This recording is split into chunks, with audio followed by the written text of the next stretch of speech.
Et qu'aujourd'hui, j'ai envie d'emprunter une expression chère aux nouvelles autorités de ce pays, c'est enfin notre essor vers la félicité. Nous avons pu noter une personne qui est responsable d'un certain nombre de faits, qui sur toutes les questions a été dans la dénégation totale. C'est-à-dire que même à l'appui des preuves qui lui sont présentées, il y a le refus de dire la vérité, le refus de se conformer au jeu de la justice, pensant toujours qu'on est dans le même système où on peut, parce qu'on a été femme de chef d'État, dire ce qu'on veut sans qu'on ait une once de vérité. Nous avons aussi, et ça c'est saisissant, constaté qu'il y a quand même des malversations de plusieurs centaines de milliards, de milliards, juste pour le confort et la bonne vie d'une famille. Il est quand même étonnant de voir qu'on peut être dans une cécité totale des faits qui ont émaillé la vie d'une personne pendant plusieurs années. Qui peut comprendre et qui peut croire qu'on est première dame d'un pays et qu'on puisse dire, pendant 14 ans, qu'on puisse dire qu'on ne connaît aucun Gabonais? Qui peut croire qu'une première dame d'un pays puisse affirmer qu'elle ne connaît le nom d'aucun Gabonais, donc elle ne peut rien proposer? Donc nous avons aussi été confortés par l'idée que toutes les accusations qui sont portées sur notre client depuis tant d'années ne tenaient sur rien. Et que les responsables des fonds alloués au confort de Madame la Première Dame étaient diligentés par la Première Dame elle-même. Donc, on peut aussi, et c'est là où je parlais de l'essor vers la félicité, on peut aussi se féliciter finalement de ce que, aujourd'hui, vous avez une personne qui a des charges qui pèsent sur elle, qui ne pèsent plus sur rien. Donc, est-ce que le temps va réhabiliter notre client? Est-ce que qu'est-ce qui pourrait faire en sorte que justice lui soit rendue? Parce que 4 ans de perdu, c'est 4 ans de vie. Et vous voyez l'état dans lequel il est, c'est 4 ans de destruction d'une vie. Donc, nous espérons et nous allons engager le plus tôt possible les procédures pour le réhabiliter simplement. Nous pensons qu'il est temps de se retourner parce que notre client n'est animé par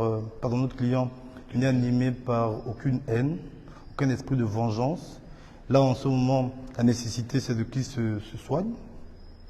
La nécessité, c'est qu'il regagne la dignité qui avait été bafouée, mise en parenthèse, sous les instructions et sous le contrôle d'une personne qui était responsable des faits qu'on lui imputait.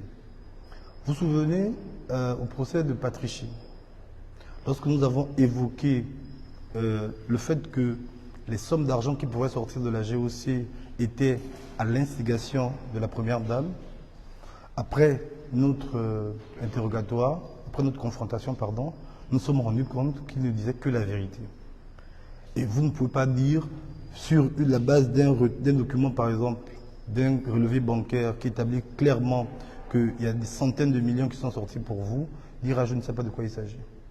Bon, les Gabonais, ils se souviennent quand même que s'ils ont 100 000 francs qu'ils ont reçus un jour, c'est beaucoup et c'est important pour eux. Vous ne pouvez pas avoir reçu des centaines de millions et puis dire vous ne vous souvenez de rien. Voilà. Donc on peut avoir une certaine déception parce qu'on pourrait penser qu'à ce niveau de responsabilité, on peut quand même assumer les faits qu'on a diligentés. Maître, déni de vérité, apparemment, déni de personnalité finalement. C'est un déni de tout. Déni de vérité, déni de personnalité, c'est un déni de tout. Je ne sais pas si je peux dire ça, mais par exemple, même le déni du prénom. Les Gabonais ont connu pendant longtemps Sylvia Bongo. Aujourd'hui, on sait qu'elle s'appelle Sylvie. Quelqu'un ne s'est jamais appelé Sylvia. Vous voyez. Déjà sur ce point-là seulement, c'est la preuve qu'elle ne joue pas le jeu de la justice. C'est la preuve qu'elle ne veut pas que la justice soit faite. Et je veux remercier les juges qui sont là depuis le matin et qui ont quand même avec efficacité pu donner certains éléments qui lui permettaient à ce moment-là de dire la vérité, ce qu'elle a refusé.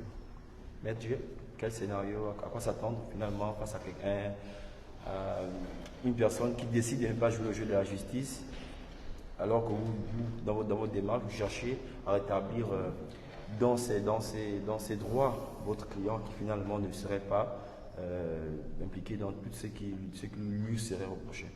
Écoutez, notre rôle aujourd'hui, c'est d'établir l'innocence de notre client qui est au pénitencier de Libreville depuis 4 ans maintenant. Ça fera 4 ans exactement le mois prochain. Et la confrontation qui vient d'être faite a permis de mettre en lumière à la fois son innocence, mais aussi le fait qu'en réalité, depuis toujours, ce qu'il a toujours dit était la vérité. Et que par une espèce de masque, en vérité, on a